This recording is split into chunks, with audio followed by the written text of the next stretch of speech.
আমার প্রিয় ভাইয়েরা, হালাল হারাম এতটা ইম্পর্টেন্ট। ইবাদতের আগে হালাল হারাম বুঝো। এই জন্য আমি যে আয়াত তেলাওয়াত করলাম, আল্লাহ বলছি ইয়া আইয়ুহাল্লাযীনা আমানু, ও ঈমানদারেরা, কুলু মিন তাইয়্যিবাতি মা রাযাকনাকুম, তোমাদেরকে যে রিজিক আমি দিয়েছি তুমি হালালটা গ্রহণ করো। ইন কুনতুম ইয়্যাহু তা'বুদুন, যদি তুমি শুধু আল্লাহর ইবাদত করতে চাও, ইবাদত যদি করতে চাও তাহলে হালালটা খাও, হারামটা বর্জন করো। তুমি যদি হারাম খাইয়া ফেলো, হারাম খাইয়া নামাজ পড়লা, রোজা রাখলা, এই নামাজ রোজা আল্লাহ কবুল করবেন না। قال رسول الله صلى الله عليه وسلم من اشترى ثوبا بعشرة دراهم فيه درهم حرام لم يقبل الله له صلاته ما دام عليه। প্রিয় নবী বলেন, 10 দিরহাম দিয়ে কাপড় কিনেছো, 9 দিরহাম হালাল, 1 দিরহাম সেখানে ঢুকে গেছে হারাম। ওই 1 দিরহামের কারণে তুমি ওই কাপড় পরে যত নামাজি পড়ো, 1 রাকাত আল্লাহর কবুল করবেন না। 1 বোতল পানির মাঝে 1 ফোঁটা প্রস্রাব দিলে পানিটা নাফাক না ফাক? প্রস্রাব দেওয়ার আগে পানি তো আছে 1 বোতল, প্রস্রাব মাত্র 1 ফোঁটা না। কই যে 1 ফোঁটার পাওয়ার এত বেশি, যেটা 1 জগ 1 কলসিরও নাফাক বানাইয়া দেয়, ঠিক কি না? সেটা যদি জমজমের পানিও, পৃথিবীতে জমজমের পানির চেয়ে পবিত্র পানি কি আর আছে? 1 বোতল জমজমের পানির ভিতরেও 1 ফোঁটা প্রস্রাব দেন, ওই প্রস্রাব এত খারাপ, এত জঘন্য, জমজম রে পর্যন্ত নষ্ট করে দেয়। নবীজি সাল্লাল্লাহু আলাইহি ওয়াসাল্লাম বলেন, এর কারণ কি শোনো। হারাম খাইলে আল্লাহ কেন ইবাদত নেয় না? হারাম কাপড় পরিধান করলে কেন নামাজ কবুল হয় না? সহিহ মুসলিমের সে ক্বালা রাসূলুল্লাহ সাল্লাল্লাহু আলাইহি ওয়াসাল্লাম, ইন্নাল্লাহা তাইয়্যিবুন লা ইয়াকবালু ইল্লা তাইয়্যিবা। কারণ হলো আল্লাহ নিজে পবিত্র, তিনি অপবিত্র কিছু গ্রহণ করেন না। এই জন্য প্রিয় নবী অন্য হাদিসে বলছেন, আখলিস দীনাকা ইয়াকফিকাল আমালুল কলিল, তোমার আমল যদি কম হয় আর সেটা হয় পুত পবিত্র, সেটা হয় ইখলাসের সাথে যথাযথ নিয়ম ফলো করে, তাহলে কম আমল নাজাতের জন্য যথেষ্ট হতে পারে। কিন্তু আমল আছে বেশি, পুত পবিত্র নয়, বেশি কইরা লাভ কি? আল্লাহ ফিরেও তাকাবেন না। নবীজি বলছেন আল্লাহ পবিত্র, তিনি অপবিত্র কিছু গ্রহণ করেন না। এবার বলছেন, ইন্নাল্লাহা আমারাল মুমিনিনা বিমা আমারা বিহিল মুরসালিন। সূরা আল বাকারার 172 নম্বর আয়াতে মুমিনদেরকে বলছে, ও মুমিনেরা তোমরা হালাল খাও। এই আদেশটা আল্লাহ শুধু মুমিনদেরকে করে নাই। ইন্নাল্লাহা আমারাল মুমিনিন, আল্লাহ মুমিনদেরকে আদেশ করেছে বিমা আমারা বিহিল মুরসালিন, যে আদেশটা আল্লাহ সব নবী রাসূলকে আগে করছে। সেটা কি? এবার নবীজি কোরআনের আয়াত শোনাচ্ছে। আল্লাহ নিজে বলে, ইয়া আইয়ুহার রুসুলু কুলু মিনাত তাইয়্যিবাতি ওয়া'মালু সালিহাত। কোরআনের অন্য আয়াত, ইয়া আইয়ুহার রুসুল, ও আমার রাসূলেরা। রসুল হলো বহু বচন, 1 বচন হলো রাসূলুন। আমানতু বিল্লাহি ওয়া মালাইকাতিহি ওয়া কুতুবিহি ওয়া রুসুলিহি। পারেন না? এ রসুল বহু বচন, 1 বচন কি? রাসূল। আল্লাহ বলছি, ইয়া আইয়ুহার রসুল, ও আমার রাসূলেরা, কুলু মিনাত তাইয়্যিবাত, হালাল খাও, ওয়া আমালু সালিহা, এবার নেক আমল করো, ইবাদত করো। 2টা আদেশ, হালাল খাও এবং নেক আমল করো। সিরিয়ালে আগে কোনটা? হালাল খাও। সিরিয়ালে পরে হলো এবার আমল করো। সিরিয়ালে 1 নাম্বার ওযু, তারপর নামাজ। ইযা কুমতুম ইলাস সালাতি ফাগসিলু উজুহাকুম ওয়া আইদিয়াকুম ইলাল মারাফিক ওয়ামসাহু বিরুউসিকুম ওয়া আরজুলাকুম ইলাল কাবাইন। আল্লাহ কোরআনে বলে, যখন তুমি নামাজের ইরাদা করবে, নামাজে দাঁড়াইও না, আগে ওযু করো। মুখ দো, হাত দো, মাথা মাসে করো, পা মুধা দো। এখন যদি কোনো ব্যক্তি নামাজ পড়লো, সিরিয়াল ব্রেক করে দিছে, সিরিয়াল উল্টায়া দিছে, মসজিদে দৌড়ে গেছে, আসরের নামাজ পড়বে, মসজিদের সামনে চাপা কল আছে, ওখানে ওযু করে নেবে, এই চিন্তা মাথায়, তাই বাহিরে বাড়িতে ওযু করে নাই। মসজিদের সামনে যাইয়া দেখে মুয়াজ্জিন সাহেব একামত দিতেছে, উনি কল সাইপা দেখে কলে পানি নাই। মাঝে মাঝে কল নষ্ট হয় না? এখন দেখতেছে মুয়াজ্জিন দিছে একামত, উনি দিছে কলে সাফ, দেখতেছে যে পানি নাই, তাকায় দেখে ফুকুর একটু দূরে, ওখানে গিয়ে ওযু করে আসতে হবে। আসতে আসতে 2 রাকাত 3 রাকাত নামাজ নাও পাইতে পারে। এজন্য উনি মনে মনে ভাবলো ওযুটা যাওয়ার সময় কইরা নেব। এখন 1-2 রাকাত নামাজ মিস করার সে নামাজটা পড়া লাই, উনি মসজিদে ঢুকা নামাজটা পড়ছে, যাওয়ার সময় ওযু কইরা বাড়িতে চলে গেছে। তো আমরা সকলে জানি নামাজ পড়াও ফরজ, ওযু করাও ফরজ। উনি কিন্তু 2টা ফরজই মানছে। উনি কি ওযু ছাড়া বাড়ি গেছে? কথা বুঝতে হলে বলেন না, ওযু ছাড়া বাড়ি গেছে? উনি নামাজও মানছে, ওযুও মানছে, 2টা ফরজই মানছে, মানে নাই তা না, তবে সিরিয়ালটা একটু উল্টে দিছে, আগেরটা জাস্ট একটু উল্টে দিছে। এই যে উনি সিরিয়ালটা উল্টাইয়া দিয়া যাওয়ার সময় ওযু কইরা বাড়ি গেল, বিনা ওযুতে নামাজ পড়লো, সওয়াব হচ্ছে কতটুকু? কিছু কিছু সিরিয়াল আছে যেগুলো উল্টানোর কোনো সুযোগ নাই। ট্রেনের ইঞ্জিন দেবেন আগে, বগি দেবেন পরে। যদি কোনো বগি সামনে দিয়া ইঞ্জিন মাঝখানে দিয়া ধাক্কা মারেন, বগি খালে যাবে। কিছু কিছু জায়গায় সিরিয়াল উল্টাবেন না। ঠিক ইবাদত এবং হালাল এভাবে জড়িত, আগে হালাল খাও, তারপরে ইবাদত করো। বাংলাদেশের সিরিয়াল সবাই ঠিক আছে তো? আবার সুদও খাই, নামাজও পড়ি। কত সুদখোর আছে, একবার ইমাম সাহেবের পিছনে খাড়িয়ে নামাজ পড়ে, প্রথম কাতারে দাঁড়িয়ে পড়ে, অথচ এলাকায় বড় সুদখোর আছে কিনা? হ্যাঁ আছে, সুদ খাচ্ছে, হাজার হাজার টাকা সুদে লাগাই রাখছে। উনি আবার 5 ওয়াক্ত নামাজ।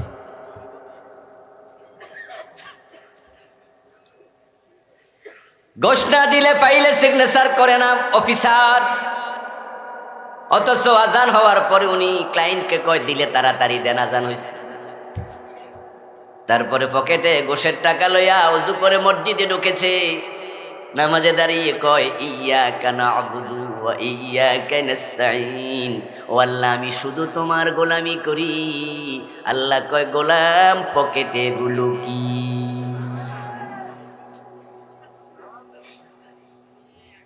দোস্ত সিরিয়াল নষ্ট করো না। কথা ছিল আকিমিস সালাতা ইন্নাস সালাতা তানহা আনিল ফাহশাই ওয়াল মুনকার, নামাজ কায়েম করো, নামাজ অন্যায় থেকে ফিরাবে। বাংলাদেশি মানুষের অনেকের নামাজ অন্যায় থেকে ফিরায় না, নামাজ পড়ে অন্যায় করে, নামাজ পড়ে পরের জমি দখল করে, নামাজ পড়ে হারাম খায়, নামাজ পড়ে বোনের হক দেয় না, নিজেরটাও খায়, বোনেরটাও খায়, ভাইয়েরটাও খায়। তার নামাজ তাকে অন্যায় থেকে কেমনে ফিরাবে? তার নামাজ তো আল্লাহ কবুলই করে না। নামাজ তো আল্লাহর কাছে যাই না।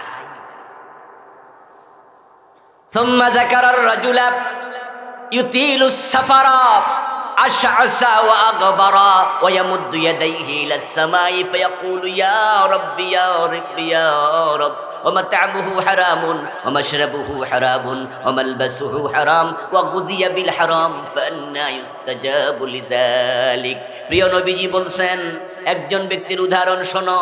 যেই হাদিসটা শুরু করছিলাম এটাই হাদিসটা একটু লম্বা, সহিহ মুসলিমে এসেছে। রাসূল বলতেছে, সে মক্কায় গেল হজ করতে, লম্বা সফর করে, চুলগুলো ধুলি দূষরিত, দেহটা ময়লা, দীর্ঘ 3-4 দিন পর্যন্ত সফর করছে, কাতার থেকে, ইয়ামান থেকে, দুবাই থেকে, হজে গেছে পায়ে হেঁটে, ঘোড়ায় চড়ে, ওটে চড়ে।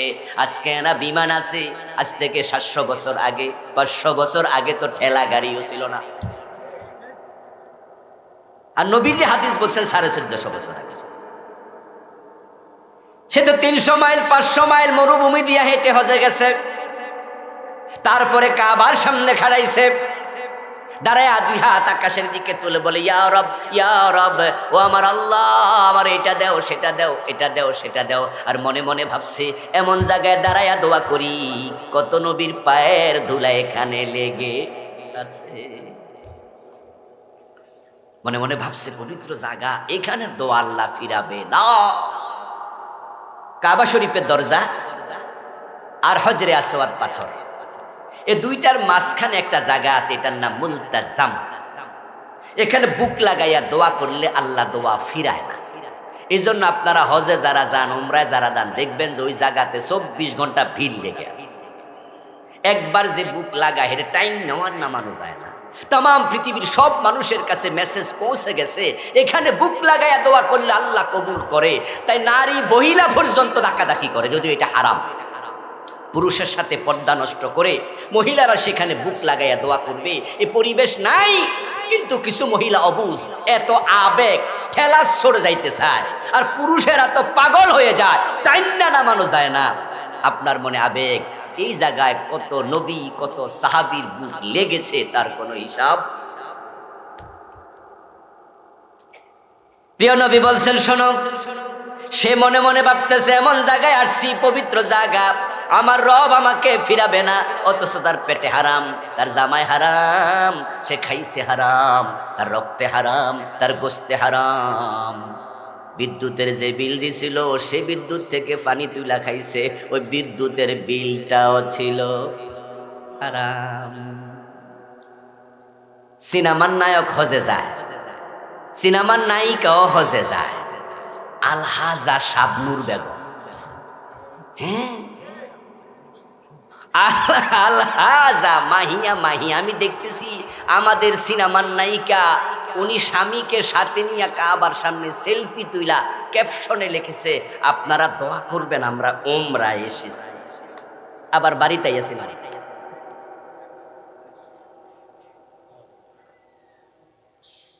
আমাদের সিনেমার নায়ক ফেরদাউস কিছুদিন আগে ঢাকায় একটা আসন থেকে এমপি হয়েছে। এমপি হওয়ার পরে উনি উমরায় গিয়েছে। তা আমি উমরায় যাওয়ার পরে ওখানে বাংলাদেশি এক ভাই বলতেছে যে, হুজুর, কয়দিন আগে ফেরদাউস আইছিল, আমি হেরও খেদমত করছি, আমনেরও করতেছি। আমি কই, বাহ, কি সওয়াবের কামটা করছি। সিনেমার টাকাটা তারা যে কামাইছে, ওই সিনেমার নায়িকা পুরা দেহ দেখাইয়া, দেহ বিক্রি করে টাকা কামাইছে। শুধু দেখাইয়া না, বিক্রি পর্যন্ত করে ওরা। ওরা জাহান্নামের কীট।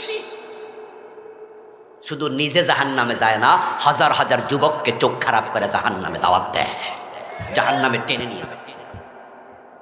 তো সেও তো মক্কা শরীফে যাইয়া হাত তুইলা কয়, ও রব, ও রব, এটা দেও, সেটা দেও। সুদখোর যায়, ঘুষখোর যায়, হারামখোর যায়। এই জন্য আমার রাসূল উদাহরণ দিয়েছে, যাকারার রাজুলা ইউতিলুস সাফারা। একজনকে বুঝাইল, একজন ব্যক্তি গেল, রব রব বলে চিৎকার দিল, সে ভাবছে দোয়া ফিরাবে না, অথচ হারাম খায়, হারাম কাপড়, হারামের উপরে আছে। শোনো, ফাআন্না ইউস্তাজাবু লিযালিকা, হাদিসের শেষ অংশ, সে যতই চিৎকার দিয়ে কাবার ভিতরে ঢুকা দোয়া করুক, হারাম খাইলে দোয়া কবুল হয় না। কাবা শরীফে দোয়া করলে হারাম খাইলে দোয়া কবুল হয় না। আর বাংলাদেশে করতেছো কি লাভ? এই জন্য আল্লাহ তাআলা বলছো, মুমিনরা আগে হালাল খাও, তারপরে আমল করো। আল্লাহর কথা মেনে নিছো, এটা হলো তোমার আমলের পুরস্কার। আল্লাহ তোমার ডান হাতে আমলনামা দিছে, তোমারে জান্নাতের ঘোষণা দিছে। আমল করলে মানুষ জান্নাত পায়। এখন যারা হারাম খায়, তাদের জন্য জান্নাত তো হারাম হয়ে যায়। আমল করলেন কিন্তু জান্নাত তো আপনার জন্য না। কালা রাসূলুল্লাহ সাল্লাল্লাহু আলাইহি ওয়াসাল্লাম লা ইয়াদখুলুল জান্নাতা লাহমুন নাবাতা মিন সুউতিন ওয়া কুল্লু লাহমিন নাবাতা মিন সুউতিন ফাকানাতিন নারু আওলা বিহি। নবীজি বলছেন যে দেহটা হারাম খাইয়া মোটা হইছে, তাজা হইছে, বড় হইছে, ওই দেহ জান্নাতে ঢুকতে পারবে না। জান্নাত কি অপবিত্র জায়গা না পবিত্র জায়গা? জান্নাতে কি কোনো ফসরা পায়খানা আসেনি? জান্নাতে কিছু টয়লেট নাই, এটা জানেন না আপনারা? জান্নাতে বাড়ি আছে, ঘর আছে, সব আছে, কিন্তু টয়লেটটা নাই।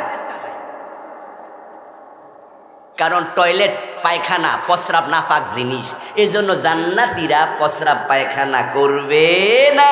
আহলুল জান্নাহ ইয়াকুলু ওয়া ইয়াশরাবু ওয়া লা ইয়াবুলু ওয়া লা ইয়াতাকাওয়াতু ওয়া লা ইয়ামতাখিতু।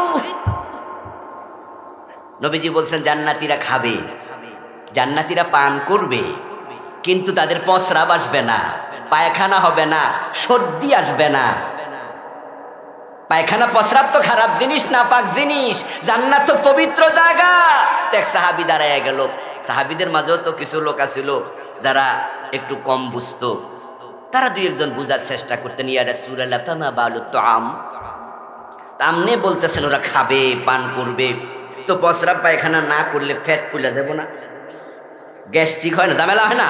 টয়লেট 2-4 দিন না হলে তো ফ্যাটটা একটু কি হালকা এরকম করলে বোঝা যায় যে ফুলা ফুলা ফাটা যাবে। ইয়া রাসূলুল্লাহ ফামা বালুত তাআম, তো খাবার দাবারের কি হবে? রাসূল বলে, মিয়া টেনশন করো না, জাশাউন ওয়া রাশহুন কারাশিল মিসকি। গলা পর্যন্ত খাওয়ার পরে একটা ঢেকুর দেবে এবং তার বডি থেকে কিছু ঘাম বের হবে, এটাতেই হজমির কাজ হয়ে যাবে। জান্নাত পবিত্র জায়গা, টয়লেট নাই। এবার বলুন তো, যে হারাম খায় তার দেহটা পবিত্র না অপবিত্র? এই জন্য নবী বলছেন, যারা হারাম খাও তোমার জন্য জান্নাত নাই, কারণ তুমি অপবিত্র হয়ে গেছো। সাবজেক্ট কিন্তু আমি দিই নাই, এরা হেরা লিখে দিছে। ও আজ কঠিন হইলে আমার দোষ কি? কি মন খারাপ করতেছেন না তো আবার, যে আজকে তো আজ যাইও বিপদে পড়ছি? এতদিন তো ভাবছিলাম জান্নাতি জান্নাতি ভাব। অনেকে কিন্তু মোছে তেল দিচ্ছে জান্নাতে কাঁঠাল খাবে, কর্স যেন না লাগে, অথচ সুদে টাকা লাগায়, বসে টাকা লাগায়, আরাম খায়, আগা মাথা নাই, জামা কাপড় আয়রন করে বয়ে রয়েছে, ডুইকা ফইরা জান্নাতে ঢুকে যাবে। তবে ওয়াজ শেষে একটু সহজ করে দেবো, ধৈর্য ধরেন ইনশাআল্লাহ, কারণ তাওবার দরজা খোলা আছে না নাই? সুতরাং ওয়াজ সব কষ্ট না, সব কঠিন না, কিছু নরম আছে, তবে একটু ধৈর্য ধরতে হইব। প্রিয় ভাইয়েরা আমার, রাসূল বলেছেন ইয়াদখুলুল জান্নাতা লাহাম নাবাতা মিন সুদ। হারাম খেয়েছ, তোমার দেহের গোশত রক্ত হারাম, এগুলো নাফাক হয়ে যায়, ওই দেহ জান্নাতে ঢুকতে পারবে না। কুল্লু লাহমিন নাবাতা মিন সুহতিন ফাকানাতিন নারু আওলা বি। এবার রাসূল বলতেছেন, যে দেহ হারাম খায়া মোটা হয়, তাজা হয়, এটা আল্লাহ জাহান্নামের জন্য মোটা তাজা বানাইছে, জান্নাতের জন্য নয়। আমার এক দোস্ত কয়েক বছর আগে, আমার বাড়ি তো 14 গ্রাম কুমিল্লা, ওখানে কিন্তু পাশে বর্ডার, জানেন তো আপনারা, যারা শিক্ষিত মানুষ তারা জানবেন, আমাদের পরে ইন্ডিয়া। তো আমরা ছাত্র জীবনে ইন্ডিয়া যাইতাম। এখন তো কাঁটা তারের বেড়া আছে, আগে খোলা ছিল।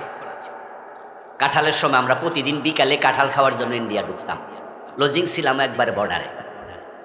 তো সেখানে যারা ইন্ডিয়ার বর্ডার গার্ড, ওদেরকে বলা হয় বিএসএফ। আমাদের বাংলাদেশে ছিল কি বিডিআর, এখন সেটা হয়েছে বিজিবি। তো বিএসএফ আমরা দেখতাম যে রাইফেল কান্দে নিয়ে ডিউটি দিচ্ছে। তা আমরা ফলাফান মানুষ, তো আমাদেরকে কিছু কইতো না, আমরা কাঁঠাল খাই আবার চলে আসতাম। তো আমার এক দোস্ত বলতেছে, বিডিআর এ পাশে, বিএসএফ ওই পাশে, বাংলাদেশের বর্ডার ইন্ডিয়ার বর্ডার। তো উনি আবার একটু বক্তা টাইপের, হের লগে দেখা হয়েছে বিএসএফ এর, দেখে বিএসএফ হুজুর দেখে হয়তো হুজুরকে ভালোবাসে, সে বলতেছে, হুজুর কেমন আছেন, এই সেই বিডিআর, বিএসএফ না বিডিআর, গল্প করছে। ও বেটা তখন বাদাম খাইতেছে, তো বাদাম পকেট থেকে লয়ে লিয়ে খাচ্ছে, হুজুরকে কয়, হুজুর আপনিও খান। ওই হুজুর বলছে, না সরি আমি খাবো না। তো এবার বিডিআর কইতেছে, হুজুর এটা হালাল টাকা, হারাম না। আমরা তো বুঝি আপনারা হুজুর মানুষ, চিন্তা ভাবনা করে খান, এটা বেতনের টাকা দিয়ে কিনছি, আপনি নিশ্চিন্তে খান। তখন উনি বলতেছে, তাহলে তো আপনি বড় মোত্তাকি মানুষ, মাশাআল্লাহ। কয় না, এত মোত্তাকি না, 2 নম্বর যা কামাই ওটা খাই না, ওটা জমি কিনি। মাশাআল্লাহ, বুঝা লাইছে গো। দেখছেন নি কেমনে বোঝে? ওই যে হুজুরের ওয়াজ শুনছে, হারাম খাইলে রক্ত হয়, মাংস হয়, এই জন্য আল্লাহ জান্নাতে দেবে না, তাই হালাল টাকায় খাচ্ছে, জমিটা কিনতেছে ওই টাকা দিয়ে। আল্লাহর সাথে চালাকি করবেন না, আল্লাহর সাথে চালাকি করবেন না। নবীজি বলেছেন, হারাম খাবে তাহলে তোমার বডি, তোমার মন, তোমার গোস্ত, তোমার চিন্তা সব আল্লাহ তাআলা নষ্ট করে দেবে। আল্লাহ কত ভালো, আল্লাহ কত ভালো। আমাদেরকে মায়ের পেটে তিনি রেখেছিলেন 9 মাস 10 দিন কম বেশি। ও মায়ের পেটেও আমার মুখ তিনি পবিত্র রেখেছেন, পবিত্র করেন নাই।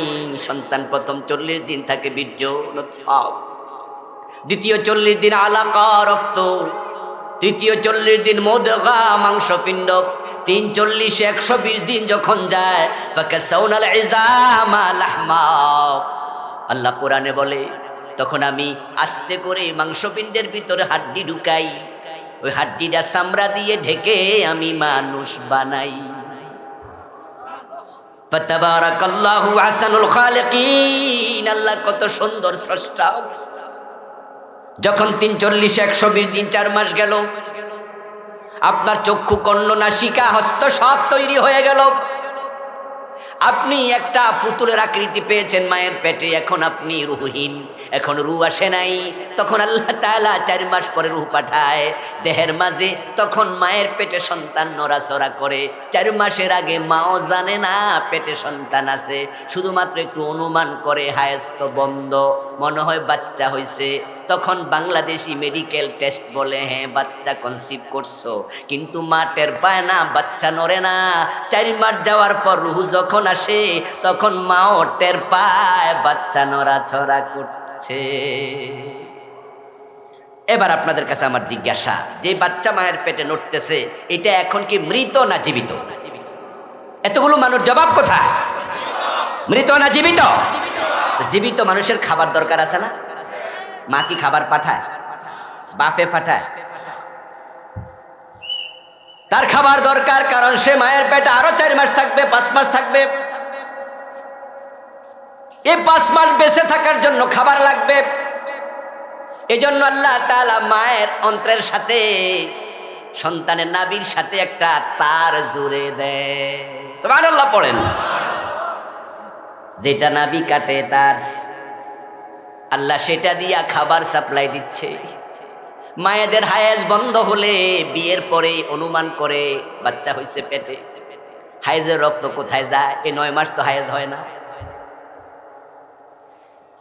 মা বোনদের হায়েজ হওয়া এটা আল্লাহরই একটা সিস্টেম।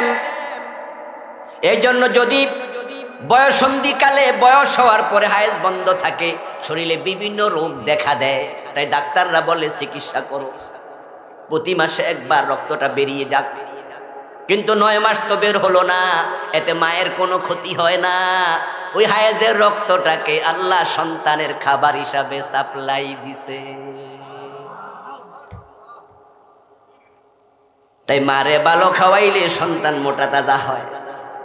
ডাক্তাররা বলে গর্ভবতী নারীর সেবা করো, ভালো ভালো খাইতে দাও, ভিটামিন খাওয়াও, সন্তান সুস্থ থাকবে, মোটা তাজা হবে। তাহলে মায়ের খাবারের সাথে সন্তানের সম্পর্ক আছে। ওটা আল্লাহ নাভি দিয়ে দিল কেন? মুখ দিয়ে কেন দিল না? আমরা তো মুখ দিয়ে খাই, মায়ের পেটের সন্তান কেন নাভি দিয়ে খায়? কারণ হায়েজের রক্ত হারাম, আল্লাহ আমাদের মুখ দিয়ে হারাম ঢুকায় না।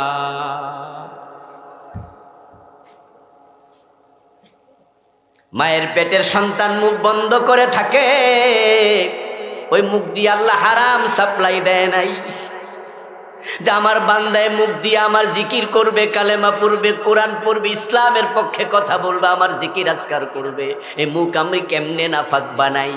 আল্লাহ তোমাকে তোমার মায়ের পেটে মুখটা পাকি রাখলো, নাবি দিয়া খাওয়াইলো, কিন্তু দুনিয়া আসলা তুমি, আসার পরে আড়াল বাজারে দোকান, পাশের কাপাসিয়া বাজারে বাবা দোকানদারি করে, বাড়ি থেকে মোবাইলে জানাইয়া দিল তোমার ছেলে হয়েছে, তোমার মেয়ে হয়েছে, আর বাবা গোশের টাকা সুদের টাকা দিয়া ডানু দুধের ডিব্বা কিনলো, ওই হারাম টাকায় কেনা দুধ সন্তানকে খাওয়াইয়া পাক মুখটাকে নাপাক বানাইয়া দেয়।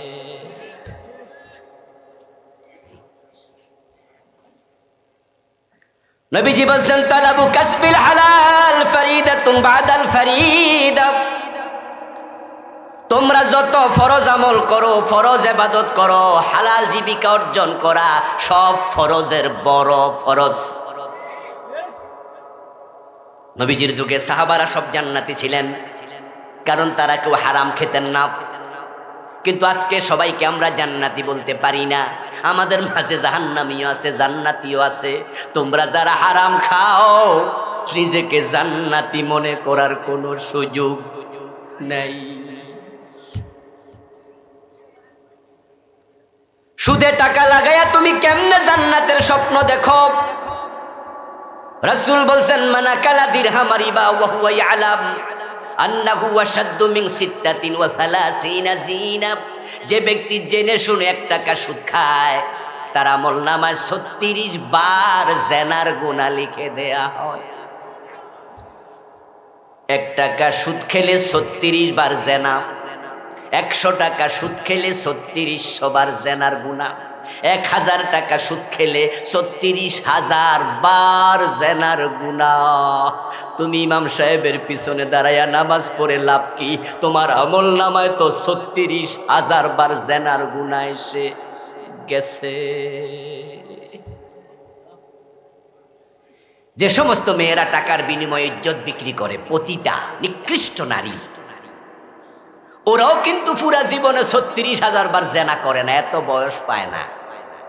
দিন 10 বার জেনা করলো, 30 বছর 40 বছর লাগাতার দিন 10 বার জেনা করলো, 36,000 বার হয় না। আমি একবার ক্যালকুলেটর দিয়ে হিসাব করছিলাম, দেখি এতবার হয় না। আর এত জেনা পতিতাও করে না, বয়সে কুলায়ও না।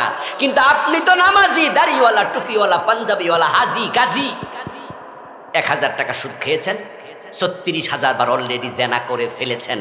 পতিতা আপনার চেয়ে অনেক ভালো, আপনি পতিতার চেয়েও নিচে। অথচ পতিতা মারা গেলে চিহ্নিত পতিতা, আমাদের দৌলতদিয়া ফেরিঘাটে পতিতালয় আছে, টাঙ্গাইল শহরে আছে, নাউজুবিল্লাহ। বাংলাদেশের ভিতরে সরকার স্বীকৃত পতিতালয় এখনো আছে।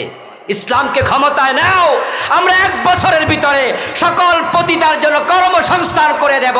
এই দেশে কোনো পতিতালয় আর রাখা হবে না।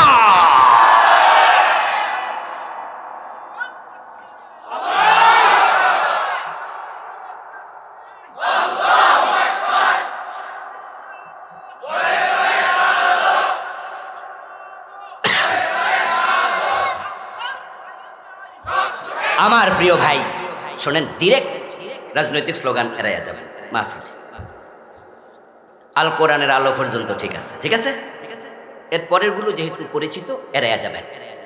হিকমাহ, আমরা কাউকে হার্ট করতে চাই না, সকলের সাথে সফট থাকতে চাই। বলছিলাম প্রিয় ভাই আমার, পতিতালয় বাংলাদেশে কেন থাকবে? ওরা বলে কি, যুক্তি দেয়, তাহলে পতিতাগুলো কোথায় যাবে? ওরা বলে যে পতিতাগুলো যদি পতিতালয় ভেঙে দেন ওরা কোথায় যাবে? এই জন্য আমি বলেছি আমরা কর্মসংস্থানের ব্যবস্থা করে দেব। এদেশে হাজার হাজার গার্মেন্টস আছে, প্রতি গার্মেন্টসে 5 জন করে পতিতাকে চাকরি দিয়ে দাও। কে পতিতাকে চিনবে না, জানবে না? সরকার বলবে ম্যানেজারকে ডেকে, মালিক পক্ষকে ডেকে 10 জনকে চাকরি দাও। যদি চাকরি দেয় অর্ধেক গার্মেন্টসও লাগবে না, একটা পতিতা কর্মসংস্থানের বাহিরে থাকা লাগবে না। আর যেগুলো বুড়া হয়ে গেছে জাকাত দেবো আমরা। ইসলামে জাকাত সিস্টেম আছে না নাই? আমরা জাকাত দেবো তাদেরকে। গরু কিনে দেবো, সেলাই মেশিন কিনে দেবো, ছোট ব্যবসার ব্যবস্থা করে দেবো। হযরত ওমরের মতো আমাদের নেতারা হবে, পরের হক খাবে না। রাতের বেলায় হযরত ওমর আটার বস্তা নিজের কান্দে করে গরিবের বাড়িতে গিয়েছে। এটা ইসলাম। ইসলাম তো আমরা দেখিনি, শুধু শুনেছি। ইসলাম সে তো পরশ মানিক, তারেকে পেয়েছে খুঁজি, পরশে তাহার শোনা হলো যারা, তাদেরই মোরা বুঝি। ইসলাম তো আমরা শুনেছি আর দেখিনি তো, এই জন্য ইসলামের সৌন্দর্য আমাদের চোখে পড়েনি। গোলাপ খুব সুন্দর, কলিতে নয়, তার পাপড়িতে। গোলাপের দারুণ গন্ধ, কাঁচা গোলাপে কলিতে নয়, পাপড়ি মেলার পর নাকের কাছে নেবে, দেখে চোখ জড়িয়ে যাবে, মৌ গন্ধে অন্তর জড়িয়ে যাবে। ফুটন্ত গোলাপ চাপ দিলে আতর বের হবে, কলির গোলাপে আতরও নাই, কলির গোলাপে গন্ধও নাই, কলির গোলাপে সৌন্দর্য নাই। এখন কোরআন আছে মসজিদে আর মাদ্রাসায়, আইনের কিতাব কোরআন হয় নাই। কোরআনকে সংসদে ঢুকিয়ে দাও, আইন হিসাবে আসবে, ইসলামের শান্তিতে নয়ন জুড়ায়া যাবে।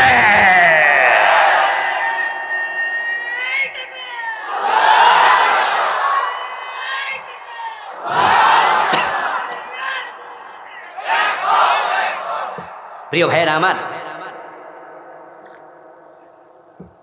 প্রতিটার টাকায় দেশ চলবে কেন? সেখান থেকে সরকার টাকা খাওয়া লাগবে? দেশ কি এত গরিব হয়ে গেল যে প্রতিটাকে লাইসেন্স দিয়ে তাদের থেকে মাসে 2,000 টাকা নিতে হবে, বছরে 10,000 টাকা নিতে হবে? দেশে কি টাকার এত অভাব হয়ে গেল? প্রতিটারা জিনা করছে, কিন্তু তারা 36,000 বার করছে না, আর আপনি সুদ খাচ্ছেন। আপনার অবস্থা কোথায়?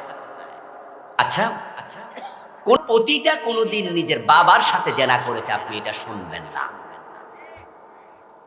পতিতাদেরও বাচ্চা হয়ে যায়, সবসময় তারা প্রোটেকশন নিতে পারে না, প্রোটেকশনের বাহিরেও হয়ে যায়, সতর্ক মুহূর্তে বাচ্চা হয়ে যায়। ওই পতিতার ছেলে বাচ্চা বড় হয়, ওই মহিলা পতিতালয় থাকে, তার বাচ্চা পতিতালয় বড় হয়েছে, কিন্তু দুনিয়ার কেউ শুনবে না যে ওই মা তার ছেলের সাথে পতিতালয়ে জেনা করে। এটা হয় না। কিন্তু রাসূল বলছেন, লিররিবা 73 বাবা আইসারুহু মান ইয়ানকিহুর রাজুলু উম্মাহু। যারা সুদ খাও, শোনো দোস্ত, তোমার নবী আমার রাসূল বলতেছেন, সুদ খেলে 73টা বড় বড় গুনাহ হয়, সবচেয়ে ছোট গুনাহটা হলো নিজের মায়ের সাথে জেনা করা, যেই গুনাহটা পতিতাও করে না। আচ্ছা বলেন তো, এত নিচে নেমে আপনি আবার জান্নাতের আশা করেন? আপনি তো পাগল। সুদের সাথে যাদের সম্পর্ক আছে, সুদের সাথে সম্পর্ক আজকে ছেড়ে দিতে হবে। জান্নাতে যেতে হলে সুদ খাওয়া যাবে না। সুদ ছাড়তে রাজি আছেন না? নাই। যারা জি কইছে এরা অনেকে সুদ আগে খায় না, কিন্তু যারা খায় এরা ধীরে সুস্থ করতেছে বাইবেল, কারণ এটা তো সহজে, একবারে সহজ, কাঁচা টাকা তো কষ্ট সারা টাকা। শোনেন, লানা আমালুনা ওয়া লাকুম আমালুকুম, বলার দায়িত্ব আমাদের, মানানোর দায়িত্ব আমাদের না। আপনার আমল আপনার কবর, আমার আমল আমার কবর, ঠিক কি না? যার যার আমল তার তার হাসর। বলার দায়িত্ব আমার, মানার দায়িত্ব আমার। সুদও খাবেন, জান্নাতেও যাবেন, অসম্ভব। এখন যারা সুদ খায় না কিন্তু সুদ দেয়, সুদের টাকা এনে গাড়ি কিনে, সুদের টাকা এনে বাড়ি বানায়। ঢাকা শহরে এবং আপনার কাপাসিয়া শহরে যান, আপনাদের গাজীপুর টাউনে 10 তলা 12 তলা 5 তলা 7 তলা যে বিল্ডিংগুলো দেখছেন, অধিকাংশ শতকরা 90টা বিল্ডিং সুদের টাকা দিয়ে বানানো। ব্যাংক লোন সুদের টাকা, ইসলামী ব্যাংক না, ওই জনতা ব্যাংক, সোনালী ব্যাংক, এই ব্যাংক ওই ব্যাংক, অন ইসলামী, ডাইরেক্ট সুদ লেখা আছে, এত% সুদ। লাআনা রাসূলুল্লাহ সাল্লাল্লাহু আলাইহি ওয়াসাল্লাম আকালার রিবা ওয়া মুকালাহু ওয়া শাহিদাইহি ওয়া কাতিবাহু ওয়া কালাহুম সাওয়াউন। আমার রাসূল লানত করছে, আল্লাহর গজব, আল্লাহর অভিশাপ ওই ব্যক্তির উপরে পড়ুক যে সুদ খায়, যে সুদ দেয়, যে সুদ লিখে, যে সুদের সাক্ষী থাকে। এই হাদিসের আলোকে আমরা বলি সুদী ব্যাংকে চাকরি করা জায়েজ নাই, কারণ সেখানে সুদ লিখতে হয়, সুদের হিসাব করতে হয়। এই জন্য মুসলিম দুনিয়া মোমেনের জন্য জেলখানা, এটা মাথায় রেখে চলো। কিছু কষ্ট আছে। আমার এক আলোচনা, জুমার আলোচনা শুনে হালাল হারাম নিয়ে আলোচনা করছিলাম। সাভারে আমি 14 বছর এক মসজিদের খতিব ছিলাম, এখন সেখানে আর পড়াই না, ঢাকায় পড়ে। এক ভাই আমার কাছে আসলেন সম্ভবত আসরের পরে, এসে বললেন যে হুজুর, আমি অমুক ব্যাংকের অফিসার, চাকরি আছে মাত্র 2-3 বছর, বেতন পাই এখন এত, সরকারি ব্যাংক, জনতা না সোনালী আমার মনে নাই এই জাতীয় ব্যাংকের। কিন্তু আজকের জুমায় যে ওয়াজ আপনি করলেন, যে সুদ লেখলেও সমান গুনাহ, যে সুদ খায়, যে সুদ দেয়, যে সুদ লিখে, যে সুদের সাক্ষী থাকে, নবীজি বলছেন তারা অপরাধে 4 জন একবারে, তাহলে ধরেন 7,000 না, কি মুস্কি হাসি দিয়া নিব, মাশাআল্লাহ। এই মিয়া, তুমি কার টাকা নিচ্ছ? এই বেটাতে তোমার টাকা দিচ্ছে তোমার ভোটকে বিক্রি করার জিনিস। ভোট মানে তোমার রায়, তোমার মেধা, তোমার চিন্তা। যে 1000 টাকার কাছে নিজেকে বিক্রি করে দেয়, তার সে ছাগলের দাম বেশি। 1000 টাকা দিয়ে ছাগল পাওয়া যায় না। 1000 টাকা দিয়ে ছাগল পাওয়া যায়? তা আপনি 1000 টাকা দিয়েছেন আর ভোট দিয়ে নিলেন, আপনি তো ছাগলের চেয়ে আর কম নিচ্ছেন। এখন নির্বাচনের সময় যারা এরকম টাকা দিয়া ভোট কিনবে আর আপনারাও ভোট দিয়ে দেবেন, হালাল না হারাম বাঁচলেন না। এই বেটা যে টাকা খরচ করতেছে, এই টাকা কি খরচ করে তোলার চিন্তা নাই? হ্যাঁ, এখন পুঁজি খাড়াইতেছে মাত্র, ব্যবসা পর ওই পুঁজি। এই দেশের মানুষের চরিত্র দেখে আমার আশ্চর্য লাগে। আপনারা যারা টাকা দিয়ে ভোট দেন, নেতার কাছে আপনারা কাজের আশা করা ঠিক না, এটা হতে পারে না। আর যদি নেতাদের কাছে কাজের আশা করেন, যে রাস্তা কেন হয় না, ব্রিজ কেন হয় না, স্কুল কেন হয় না, মাদ্রাসা কেন হয় না, নেতাকে বলে দেন আমরাও 1 টাকা নেব না, আপনাকেও দেশের টাকা খাইতে দেব না, কলার ধরে ট্রেনে চেয়ার থেকে নামাইয়া দেব।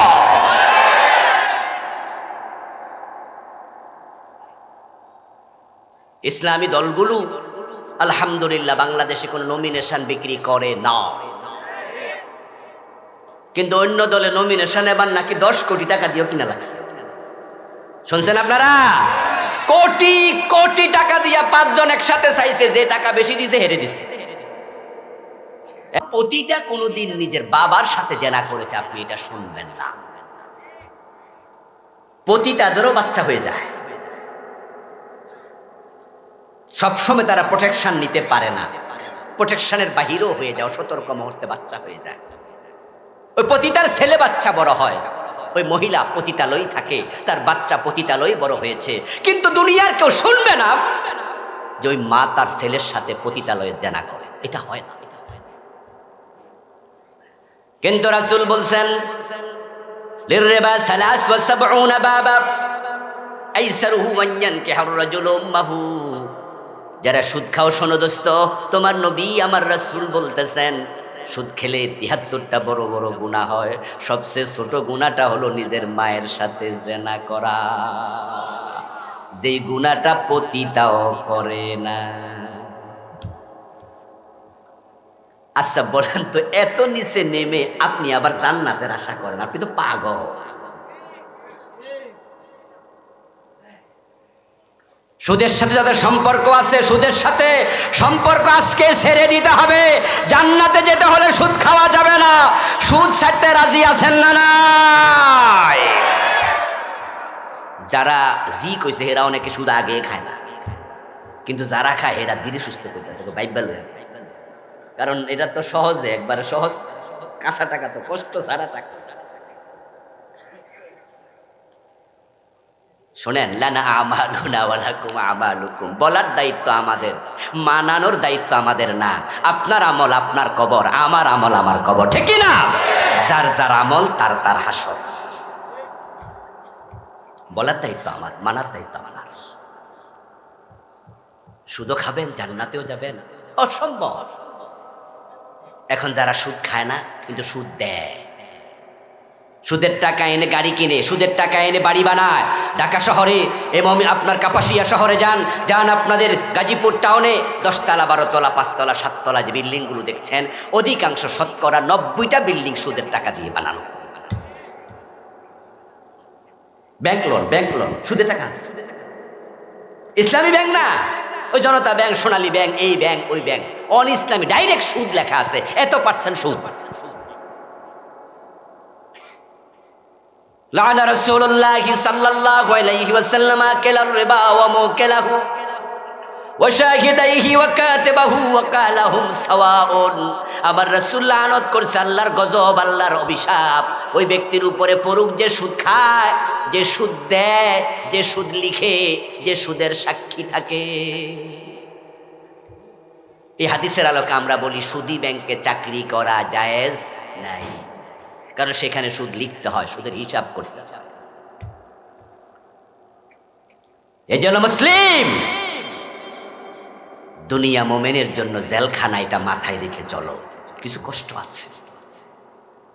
আমার এক আলোচনা, জুমার আলোচনা শুনে হালাল হারাম নিয়ে আলোচনা করছিলাম সাভারে। আমি 14 বছর এক মসজিদের খতিব ছিলাম, এখন সেখানে আর পড়াই না, ঢাকায় পড়ে।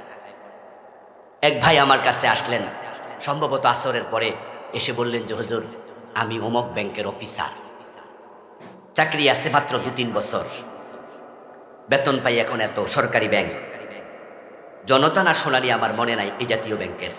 কিন্তু আজকের জুমায় যে ওয়াজ আপনি করলেন, যে সুদ লেখলেও সমান গুনাহ, যে সুদ খায়, যে সুদ দেয়, যে সুদ লিখে, যে সুদের সাক্ষী থাকে, নবীজি বলছেন তারা অপরাধে 4 জন একবারে সাওয়াউন, সমানে সমান। খাইলে যেমন গুনাহ, লিখলো সমান, সাক্ষী থাকলে সমান। হুজুর আমি এই চাকরিটা কি করব? অফিসার বলতেছে আমাকে। আমি ওনাকে বললাম যে সিদ্ধান্তের মালিক আপনি, ওয়াজের মালিক আমি। আমার সত্য যাহা কোরআন হাদিসে আছে সেটা আমি অকপটে বলেছি, কিন্তু সিদ্ধান্তটা আপনাকে নিতে হবে। ভাবেন, ভাবির সাথে পরামর্শ করেন। কিন্তু এই অবস্থায় যদি মারা যান, তাহলে আপনি একজন অপরাধী, মায়ের সাথে জেনাকারী অবস্থায় মারা গেলেন।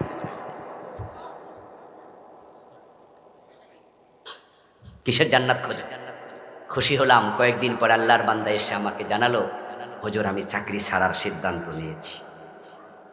আপনার ভাবি রাজি হয়েছে, ছেলেরাও বড় হয়েছে, উনিও তো চাকরির শেষ দিকে, তো বাচ্চারাও বড় হয়েছে। আমার বাচ্চাদেরকে নিয়ে পরিবারে মিটিং করছি, সবাই আমরা একমত হয়েছি যে না, আমি আর চাকরিটা কন্টিনিউ করব না। কিছুদিন পর তিনি রিজাইন করেছেন। আল্লাহর জান্নাতে যেতে চান, আবার দুনিয়া হারামের সাথে জড়িত থাকবেন, একসাথে দুটা হয় না। আপনি আমি বিতিরের নামাজ পড়ি, পড়েন তো? আজকে তো পড়েছেন। বিতিরের নামাজে একটা দোয়া আছে, দোয়ায়ে কুনুত। সেখানে আপনি বলছেন ওয়ানাতরুকু মাইয়াফজুহুকা। আপনি বলছেন যে আল্লাহ ইয়াকা না'বুদু ওয়া লাকা নুসাল্লি, বলছেন না আপনি ইন্না নাস্তাঈনুকা ওয়া নাস্তাগফিরুকা। এগুলো কিন্তু কমিটমেন্ট, আল্লাহর সাথে আপনার কিছু বাক্যালাপ হচ্ছে, কিছু ওয়াদা আপনি আল্লাহকে দিচ্ছেন। আপনি বলছেন যে ইয়াকা না'বুদ, আল্লাহ শুধু তোমার গোলামি করি, আমি কারো গোলামি আর করি না। তারপরে বলছেন ওয়ানাতরুকু মাইয়াফজুরুকা, আল্লাহ যারা সমাজে ফুজুরওয়ালা, পাপওয়ালা, খারাপ মানুষ, আমি তাদের সাথে সম্পর্ক রাখি না। কে বলতেছে কথাগুলো? নামাজি। কে বলতেছে? কার কাছে বলতেছে? কার সাথে বলতেছে? কা কা কা শব্দের অর্থ তুমি, হু মানে সে। এখানে হু শব্দ নাই, ডিরেক্টলি আল্লাহর সাথে কথা হচ্ছে। আল্লাহুম্মা ইন্না নাস্তাঈনুকা ওয়া নাস্তাগফিরুকা। আল্লাহকে আপনি তুমি করে বলছেন, এর মানে কি দাঁড়ালো? মনে হয় যেন আল্লাহ আপনার সামনে আছেন, আপনি ডিরেক্ট কথা বলছেন। হ্যাঁ, হাদিসে সেটা এসেছে, ইযা কামা আহাদুকুম ফি সালাতিহি ফাইন্নাহু ইউনাজি রাব্বাহ। নবীজি বলেছেন যে যখন তোমাদের কেউ নামাজে দাঁড়ায়, সে তার আল্লাহর সাথে চুপি চুপি কথা বলে। আরে বন্ধু, আপনি একাই বলেন না, আল্লাহ বলে, তবে আমাদের সে কান নাই, তাই আমরা শুনি না। সহিহ মুসলিমের হাদিস, নবীজি বলছেন ইযা কামাল আবদু ফি সালাতিহি ফায়াকুল আলহামদুলিল্লাহি রাব্বিল আলামিন, ক্বালা তাআলা হামাদানি আবদি, ইযা ক্বালা আর রহমানির রহিম ক্বালা তাআলা আসনা আলাইয়া আবদি, ইযা ক্বালা মালিক ইয়াউমিদ্দিন ক্বালা তাআলা মাজ্জাদানি আবদি, ইযা ক্বালা ইয়াকা না'বুদু ওয়া ইয়াকা নাস্তাঈন ক্বালা তাআলা হাযা লি আবদি ওয়া লি আবদি মা সাআল। নবী বলেন, বান্দা এক আয়াত পড়ে, আল্লাহ তার আয়াতের জবাব দিয়ে কথা বলে।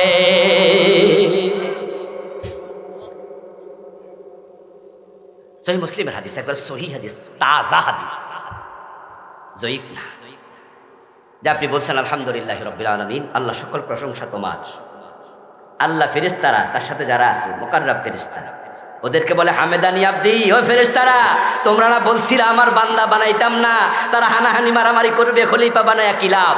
দেখো আমার বান্দা নামাজে দাঁড়াইয়া আমি আল্লাহর প্রশংসা শুরু করছে। আল্লাহ জবাব দেয়, আল্লাহ বলে আমরাও বলি। তা আপনি বলতেছেন ওয়ানাতুরুকু মাইয়াফ জুরুকা, আল্লাহ পাপির সাথে আমি নাই। আচ্ছা এই যে আপনি একটা কথা বললেন, আপনারই কি আল্লাহ জোর করে কয়েছে? কথা বলেন না কেন ভাই? আল্লাহ জোর করে কয়েছে?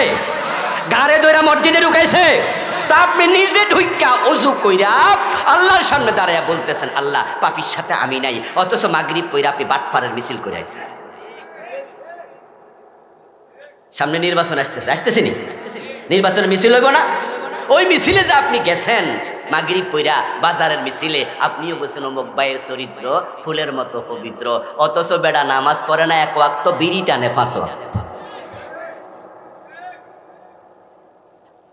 ও বেটা ভালো মানুষ না, আপনি জানেন যে সে ভালো নয়, কিন্তু আপনি তার মিছিল দিচ্ছেন, তার পক্ষে কথা বলছেন, তাকে ভোট দেবেন, তাকে টাকা দেবেন, তাকে হেল্প করবেন, তার পক্ষ হইয়া নির্বাচনী কাজ করবেন, আর আল্লাহর সামনে গিয়ে বলবেন খারাপ মানুষের সাথে আমি নাই। কথাটা সত্য না মিথ্যা?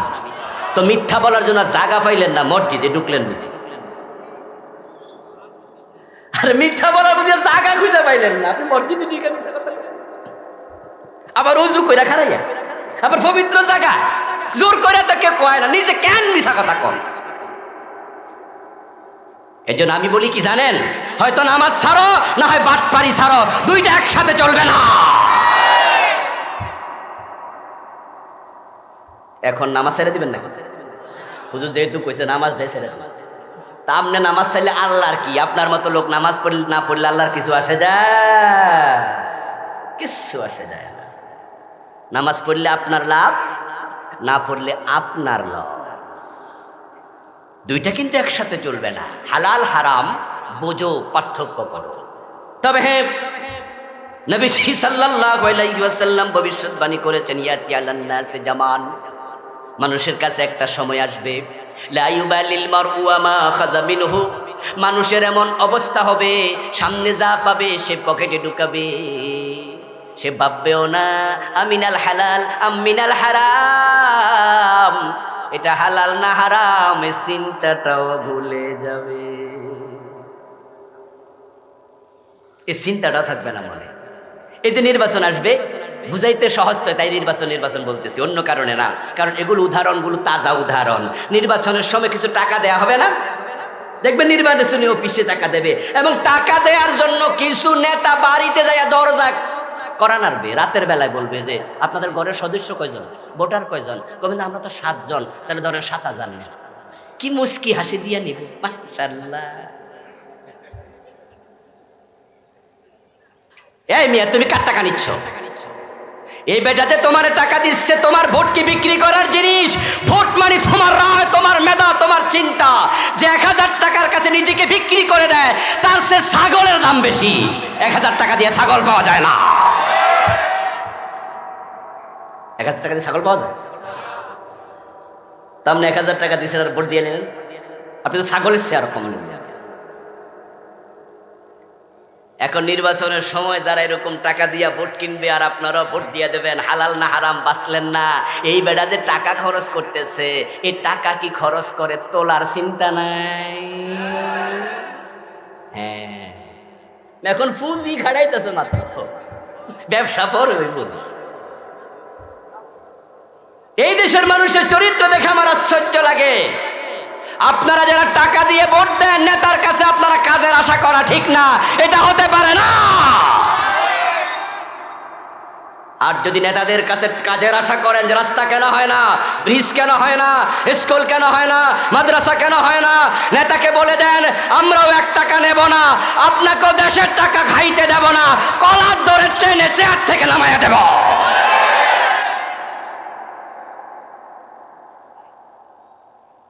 ইসলামী দলগুলো আলহামদুলিল্লাহ বাংলাদেশে কোনো নমিনেশন বিক্রি করে না, কিন্তু অন্য দলে নমিনেশন এবার নাকি 10 কোটি টাকা দিয়েও কিনা লাগছে।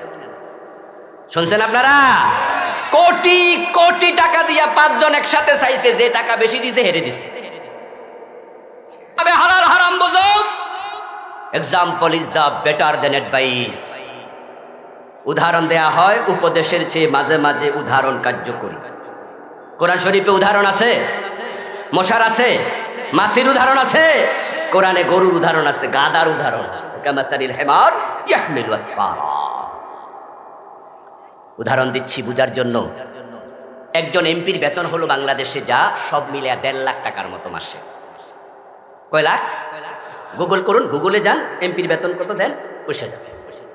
1.5 লাখ টাকা মাত্র বেতন একজন এমপির, তাহলে 1 বছর হয় মাত্র 18 লাখ টাকা। প্রতি মাসে 1.5 লাখ, 12 মাসে মিলে কত হয়? 18 লাখ। 5 বছর এমপি থাকবে, সে বেতন পাবে 90 লাখ, 1 কোটি টাকাও পাবে না। কিন্তু সে 10 কোটি টাকা দিয়ে নমিনেশন কিনছে, বাকি 9 কোটির কি খবর? আবার আপনারা যে 1000 করে নিছেন, এই টাকার কি খবর? এই জন্যই বাংলাদেশের নেতারা দুর্নীতি করে। বাংলাদেশে যদি সৎ নেতা চাও, নমিনেশন বাণিজ্য বন্ধ করতে হবে। আর কেউ টাকা দিতে আসবে, বলবেন আমি হারাম খাই না, বলার সাহস আসে না? নাই, মুখের উপর বলে দেবেন আমি হারাম খাই না। কিন্তু কত নামাজি আছে, সামনে যা পায় তা পকেটে নেয়। নামাজ পড়ে মসজিদ থেকে বের হয়েছে, মসজিদের সামনে 10 টাকার নোট পড়ে আছে। তাহলে দেখবেন যে কতজন সৎ লোক আছে দেশে। অভাব নাই। এই টিস্যু লাগবে, টিস্যু নিয়ে আসেন। সৎ লোকের অভাব নাই। এই ভাই কার 10 টাকা, কার 10 টাকা, এগুলো বলবে। কিন্তু এটা যদি 1000 টাকার নোট হইতো, স্যান্ডেল দিয়া সাপ দিয়া খাড়াই থাকতো। কারণ টাকা যখন ছোট, তাকওয়া তখন বেশি। টাকা যখন বড়, তাকওয়া তখন হাওয়া। হালাল হারাম বুঝো। Example is the better then advice. উদাহরণ দেয়া হয় উপদেশের চেয়ে মাঝে মাঝে উদাহরণ কার্যকরী। কোরআন শরীফে উদাহরণ আছে, মশার আছে, মাছির উদাহরণ আছে, কোরআনে গরুর উদাহরণ আছে, গাধার উদাহরণ আছে। কামাসালিল হিমার ইয়াহমিলু আসফারা। উদাহরণ দিচ্ছি বুঝার জন্য। একজন এমপির বেতন হলো বাংলাদেশে যা সব মিলে 1.5 লাখ টাকার মতো মাসে। কয় লাখ? গুগল করুন, গুগলে যান, এমপির বেতন কত দেন, বসে যাবে। 1.5 লাখ টাকা মাত্র বেতন একজন এমপির, তাহলে 1 বছর হয় মাত্র 18 লাখ টাকা। প্রতি মাসে 1.5 লাখ, 12 মাসে মিলে কত হয়? 18 লাখ। 5 বছর এমপি থাকবে, সে বেতন পাবে 90 লাখ, 1 কোটি টাকাও পাবে না। কিন্তু সে 10 কোটি টাকা দিয়ে নমিনেশন কিনছে, বাকি 9 কোটির কি খবর? আবার আপনারা যে 1000 করে নিছেন, এই টাকার কি খবর? এই জন্যই বাংলাদেশের নেতারা দুর্নীতি করে। বাংলাদেশে যদি সৎ নেতা চাও, নমিনেশন বাণিজ্য বন্ধ করতে হবে। আর কেউ টাকা দিতে আসবে, বলবেন আমি হারাম খাই না, বলার সাহস আসে না? নাই, মুখের উপর বলে দেবেন আমি হারাম খাই না। কিন্তু কত নামাজি আছে, সামনে যা পায় তা পকেটে নেয়। নামাজ পড়ে মসজিদ থেকে বের হয়েছে, মসজিদের সামনে 10 টাকার নোট পড়ে আছে। তাহলে দেখবেন যে কতজন সৎ লোক আছে দেশে। অভাব নাই। এই টিস্যু লাগবে, টিস্যু নিয়ে আসেন। সৎ লোকের অভাব নাই। এই ভাই কার 10 টাকা, কার 10 টাকা, এগুলো বলবে। কিন্তু এটা যদি 1000 টাকার নোট হইতো, স্যান্ডেল দিয়া সাপ দিয়া খাড়াই থাকতো। কারণ টাকা যখন ছোট, তাকওয়া তখন বেশি। টাকা যখন বড়, তাকওয়া তখন হাওয়া। হাতে নেয়া দূরে। দ্বিতীয় কি? দ্বিতীয় হচ্ছে আল্লাহর শুকরিয়া। এটা মুসলমান অধ্যুষিত দেশ হওয়ার কারণে আলহামদুলিল্লাহ আমাদের বাংলার 56,000 বর্গ মাইলের সীমানায় কোনো ফেন্সিডিলের ফ্যাক্টরি নাই। 2% মদও বাংলাদেশে তৈরি হয় না। যত মদ আসে 100%, 99%, 98% সব বিদেশ থেকে আসে। ইয়াবা কোত্থেকে আসে? সব মায়ানমার। ফেন্সিডিল কোত্থেকে আসে? সব ইন্ডিয়া। হেরোইন কোত্থেকে আসে? সব বিদেশ। বাংলাদেশে কোনো হেরোইনের ফ্যাক্টরি নাই, উৎপাদনের জায়গা নেই। তা আমরা ক্ষমতায় যাওয়ার পর ইসলামওয়ালারা আমরা বর্ডার ক্লোজ করে দেব। আমরা বলবো যে মাদক যুব সমাজকে নষ্ট করে বিজিবি, 1 বোতল ফেন্সিডিল বাংলাদেশে আর ঢুকবে না। ঢুকলে তোমাদের খবর আছে। এয়ারফোর্সকে বলে দেব বিমানে করে কোনো মাদক আসবে না। নেভিকে বলে দেব স্থল জলপথে কোনো মাদক আসবে না। যখন আমরা বর্ডার ক্লোজ করে দেব, মদ খাবে কোত্থেকে? মদ তো পাবেই না। এরপরেও যদি কিছু কিছু ঢোকে চুরি চামারি করে 80 বেতের আইন চালু হয়ে যাবে, পিঠের চামড়া থাকবে না। ইসলামে মদ খাইলে 80 বেতের আইন আছে না নাই? তো তোমরা এইটা কমপক্ষে কেন করলে না? কারণ তারা জানে মদের 80 বেতের আইন করলে ওদের নিজেরই পিঠের চামড়া অনেকে থাকবে না। আপনি তাল গাছের কাছে বেল ছাইয়া লাভ নাই, পুরুষ গরুর কাছে বালতি নিয়ে দুধ দহন করতে যাইয়া লাভ নাই। যারা মদের প্রতি দুর্বল, নারীর প্রতি দুর্বল, তাদের কাছে ইনসাফের আশা করে লাভ নাই। কোরআনের পক্ষে চলে আসো। কোরআন যদি এসে যায় শান্তির বাংলাদেশ হয়ে যাবে। সোনার বাংলা হতে 5 বছরও লাগবে না। প্রিয় ভাইরা আমার, আপনি বলছেন ওনাতরুকু মাইয়াফজুরুকা, আল্লাহ পাপির সাথে আমি নাই। বিতির নামাজ শেষ, বিটি শেষ করে ঘরে গেলেন। ঘরে যাওয়ার পরে কলিং বেলে চাপ পড়লো, কেউ একজন আসছে। দরজা খুলে দেখেন যে এলাকার ঘটক মশাই। বিয়ে শাদির যে কাজ কারবার করে ওরে কি কয় এলাকায়?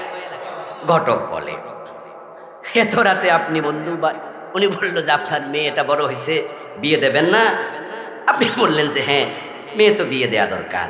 কয়েকটা ছেলের প্রস্তাব নিয়ে আসছি, বায়োডাটাটা সামনে দিল। আপনি বায়োডাটা খুলে দেখেন যে মাশাআল্লাহ ছবিটা প্রিন্সের মতো, ছেলেটা খুবই সুন্দর। পরে দেখেন ঢাকা বিশ্ববিদ্যালয় থেকে অনার্স মাস্টার্স, ভালো সাবজেক্ট। চাকরির দিকে তাকায়া দেখেন যে সরকারি বড় অফিসার বটে, ফার্স্ট ক্লাস জব করছে। আপনি তো খুশি, ভালো বংশের ছেলে, আপনারই এলাকা, আপনি চিনেন, যেই কাপাসিয়ারি ওই এলাকায় বাড়ি। তা আপনি বললেন যে ঘটক সাহেব মাশাআল্লাহ সব পছন্দ হয়েছে। তখন ঘটক বলে সব তো আর লিখা যায় না, আলেখা কিছু কথা আছে। কি? ছেলে অলরেডি ঢাকায় গুলশানে একটা বাড়ি বানাই লাইছে। তা আপনি বললেন যে 5 বছরের চাকরি, 7 বছরের চাকরি, অলরেডি বাড়ি। বাড়ি বানাইছে মানে অ্যাকাউন্টও টাকার অভাব নাই, আপনার মাইয়া সোনার প্লেটে করে খাবে। আপনি তো ব্যাককল না, আপনি তো জানেন যে 5 ক্লাস অফিসারের বেতন কত? 22,000 টাকা স্কেল। যারা বিসিএস এ ঢোকে স্কেল মাত্র 22,000। তো সব মিলে 40-42,000 নয় পাবে, ধরে নেন 50,000। তো 50,000 মাসে বেতন, 1 বছরে 6 লাখ, 5 বছরে 30 লাখের হওয়ার কথা। তো গুলশানে বাড়ি করতে তো লাগে 10 কোটি। তো বাকি টাকা আইলো থেকে? ডেফিনেটলি ঘুষখোর। হিসাব বড় সোজা, পানির মতো সহজ। কিন্তু আপনি কি তখন বলতে পেরেছেন? আমি না বলেছি ওয়ানাতুরুকু মাইয়াফজুরুকা, আমার কলিজার টুকরা মেয়েকে ঘুষখোরের কাছে বিয়ে দেব? মুখের ওপর বলে দেবেন সরি, হবে না, চলে যান, ভালো ছেলে পাইলে আসবেন। কান খোলে শোনো মুসলমান, তোমার মেয়েকে হারাম খাবে। যে মেয়ে হারাম খেয়ে বড় হবে, ওর পেট থেকে হাসান হোসাইনের জন্ম হবে না, ওর পেটে ঐশীরা জন্ম নেবে। জন্ম নেবে ডিপজলের মতো লোকেরা, ওই আশ্বাসিক দ্বারা জন্ম নেবে। কিন্তু না, আপনি মুস্কি হাসি দিয়ে বলছেন মাশাআল্লাহ গুলশানে বাড়ি, বাহ কি খুশি হাজী সাহেব। আস্তে করে বলে দিলেন আমি রাজি, সামনে আগান। 1 মাস পরে বিয়ে ধুমধাম করে দিলেন, কমিউনিটি সেন্টারে আয়োজন। সারাদিন মেহমান টেহমান খাওয়াইয়া, মাগরিবের নামাজের পরে ভালো করে একটা গোসল দিয়া, আবার বিতিরের নামাজে খাড়াইয়া, এশারের নামাজের পরে বলছেন ওয়ানাতুরুকু মাইয়াফজুরুকা, আল্লাহ পাপির সাথে আমি নাই। আল্লাহ কয় তাহলে ঘুষখোরের কাছে মাইয়া বিয়াটা দিল কেডা?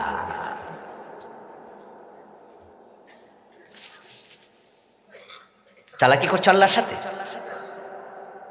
মিথ্যা কথার জন্য মসজিদ বেছে নিয়েছো, তুমি খারাপ মানুষকে ভোট দিচ্ছ, তার পক্ষ নিচ্ছ, তার কাছে মেয়ে বিয়ে দিচ্ছ, আল্লাহর সামনে দাঁড়িয়ে বাটপারি করছো কেন? কি দরকার তোমার নামাজে? সাবধান মুসলমান, খুব সাবধান। ভালো হইতে পয়সা লাগে না।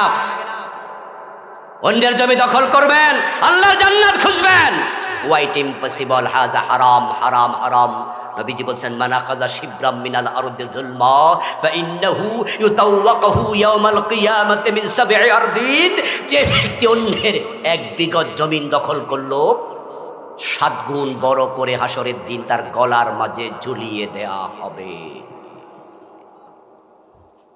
7 গুণ বড় করে ঝুলিয়ে দেবে। হ্যাঁ, আমরা তো সুবহানাল্লাহ কইয়া কোপ মারি। ফজরের নামাজ পড়া জিকির করতে করতে কোদাল কান্দে লইয়া তারপরে খেতে গেছে, ক্ষেতের ঘাস কাটবে তো আইল সোজা করবে, ধান লাগাবে, এখনো টুপি মাথায় আছে, কাঁচা মাইরা আল্লাহু আকবার কে কোপ মাইরা আইল বাঁকা করে আল্লাহ। এমন কিছু লোক আছে না নাই? হাজি সাহেব নামের আগে আলহাজ, বাজারে ঘর করার সময় আরেক বেটা জমি ঢেল্লা একা দখল করে নিচ্ছে। 7 গুণ বড় করে গলায় ঝুলাবে। জান্নাতে তো সোজা না, জান্নাতে যেতে হলে সতর্ক থাকা দরকার আছে না নাই? তাওবা করো, তাওবা করো, তাওবা করো, অপরাধ ছেড়ে দাও মুসলিম, অপরাধ ছেড়ে দাও। আসরের নামাজের সময় বাজারের পাশেই তো বাড়ি, আপনার বউ আপনাকে বলল এই বাজারে জানতো একটু ক্ষেত গাছের লাউটা একটু শক্ত হয়ে যাচ্ছে তো বাচ্চারা আর খায় না, লাউটা একটু বিক্রিও করে দেন, নষ্ট করে কি লাভ। আপনিও ভাবলেন যে ঠিক আছে গাছের লাউ বেচতে তো আর সুবিধা নাই, আপনি যাইয়া টান দিয়া লাউটা ছিললেন। লাউটা হাতে নিয়ে দেখেন যে লাউয়ের পেট বরাবর পোকা খাওয়া ছিদ্র। এখন তো হাতে নিয়ে বলতেন সারছে কাম, এই ছিদ্র দেখলে তো মানুষ কিনবো না, আর কিনলো দাম তো ভালো পাবো না। তাড়াতাড়ি লাউ গাছ থেকে একটা পাতা লইয়া এটার মুখে ডইলা ছিদ্র ঢুকাই দিছে, যেন বেটা টেরি না ফাটে ছিদ্র যে আছে। অথবা বাজারে নিয়া এটা যখন রাস্তায় রাখে, লাইন ধরে দাঁড়ায় এত সবজি বেছে মানুষে, তখন বলুন তো ছিদ্রটা উপরে দেয় না নিচে দেয়? এ কথা কয় না কেন কাপাসিয়ার লোকেরা? নিচে দিল কোন উদ্দেশ্যে? যেন বেটা দেখতে না পায়। قال رسول الله صلى الله عليه وسلم من باع عيبا ولم يبينه لم يزل في مقت الله ولم تزل الملائكة تلعنه। আমার রাসূল 1450 বছর আগে কত সুন্দর করে বলেন, যখন কোনো দোষী বস্তু তুমি বিক্রি করবে তোমার দায়িত্ব এটা ক্রেতাকে আগে জানাইয়া দেবে। আপনি বলবেন যে ভাই আমার মনে হয় লাউ একটা ছিদ্র আছে, একটু দেখে নেন, আচ্ছা 10 টাকা কম দেন, 5 টাকা কম দেন, তবে আমার মনে হয় পুরাটা নষ্ট হয় নাই। এবার যদি বেটার পছন্দ হয় কিনবে, না হয় কিনবে না, নিজে রান্না করে খাবে, না হয় গরিবকে দিয়ে দেবে, না হয় গরুকে কাইট্টা খাওয়াবে, কিন্তু বাটফারি করা যাবে না। নবীজি বলছেন যে ব্যক্তি মানুষকে ঠকাইলো সেইটাকে লুকাইয়া বিক্রি করে দিল, লাম ইয়াজাল বি মাকতিল্লাহ, বিক্রি করার সাথে সাথে তার উপর আল্লাহর গজব পড়তে শুরু হয়ে যায়। আও লাম তাজালিল মালাইকাতু তালআনুহু, অথবা আল্লাহর ফেরেশতারা তার উপর গজবের বদদুয়া দিতে শুরু করে। দোস্ত হারামে আরাম নাই, হারামে আরাম নাই। নবীজি বাজারে গেলেন, উনি বাজার মনিটরিং করতেন, উনি মদিনার প্রেসিডেন্ট ছিলেন। শুধু আমাদের মতো ওয়াজ আর মাদ্রাসায় পড়ায় নাই, মসজিদের ইমামতি করে নাই, উনি মসজিদেরও ইমাম ছিলেন, মদিনার শাসক ছিলেন। নবীজি গেলেন, দেখেন এক ব্যক্তি এক স্তূপ খাবার বিক্রি করছে। নবীজি খাবারের ভিতরে হাত ঢুকাই দিলেন, হতে পারে সেটা গম, হতে পারে জব, অথবা অন্য কোনো খাবার। নবীজি খাবারের ভিতরে হাত ঢুকাই দিলেন, হাত ঢুকায় ভিতর থেকে এক মুষ্টি বের করলেন। বের করে দেখেন যে ভিতরে ভিজা ভিজা জিনিস, উপরে হলো শুকনা গম, ভিতরে ভিজা গম। নবীজি বলছেন মালাকা ইয়া ফুলান, এই মিয়া ভিতরে ভিজা উপরে শুকনা, ঘটনা কি? কি হলো তোমার? 2 নাম্বারই কেন করলা? লোকটা বলে আসাবাহুসামা, হুজুর আমার দোষ নাই, রাতে বৃষ্টি হয়েছিল। রাতে হুজুর আমি ভিতরে ভিজাটা দেই নাই, আসলে এটা বৃষ্টিতে ভিজা গেছিল। তো নবীজি কই বুঝলাম, তাহলে শুকনাটাও ভরাইলো কেমনে, এটা করলো কেন? বৃষ্টিতে ভিজলে তো উপরে বৃষ্টি আগে পড়ছে, তো শুকনাটাও উপরে আসলো কেন? আমি বুঝি না। শোনো, মান গাশশা ফালাইসা মিন্না, যারা মানুষকে ধোঁকা দেয় তারা আমি নবী মুহাম্মদের উম্মত থাকে না। অথচ আমরা অনেকে গরু দুধ না দোহাইয়া 3 দিনে ওলান ফুলাইয়া তারপরে বাজারে বিক্রি করি, বাচ্চারে দুধ খাওয়ায় না। আর যে গরু কিনবে ওলানের দিকে তাকাইয়া মনে করে মাশাআল্লাহ 5 কেজি, অথচ প্রথম দিন 4 কেজি, পরের দিন 1.5 কেজি। কেন এমনটা করতে হবে? কেন ধোঁকাবাজি করতে হবে?